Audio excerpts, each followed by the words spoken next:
নমস্কার, আমি ডক্টর অভিক ঘোষ। আজকে আমরা যে বিষয়ে কথা বলবো সেই পেশেন্টের দু রকমেরই স্টোন ছিল, একটা রেনাল স্টোন ছিল আর একটা গলব্লাডার স্টোন ছিল। আমরা দুটোকে ভাগ করেছিলাম। যেটা অ্যাকিউট ছিল সেটাকে আমরা আগে ট্রিটমেন্ট করেছি ফার্স্ট 6 মান্থস, যেটা ব্যথা কম দিচ্ছিল সেটাকে আমরা পরের 6 মাস ট্রিটমেন্ট করে দুটোকেই কমপ্লিট করতে পেরেছি। গলব্লাডার ব্যাপারে যখন আমরা কাজ শুরু করলাম, আপনার তখন কি কি সিমটমস ছিল, কি কি কষ্ট হতো? ভাত খেতে পারতাম না, বমি আসতো, তারপরে ঘুম হতো না, পেটে জ্বালা পোড়া করতো, ব্যথা হতো, এই বেশি সমস্যা এইগুলো। আপনি এবার জানলেন কি করে হোমিওপ্যাথিতে গলব্লাডার স্টোন রিমুভ হয়?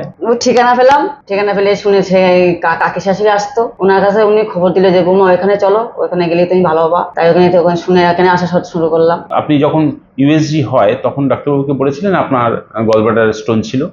উনি তুমি বললো, উনি বললো ডাক্তারবাবুকে শুনে নেবা। হ্যাঁ, তা যাই হোক, এখানে উনি লিখে দিয়েছেন যে গলব্লাডারে কোনো স্টোন নেই। এইভাবে আমরা গলব্লাডার স্টোনের জন্য আরো একটি কেস আমরা সলভ করতে পেরেছি।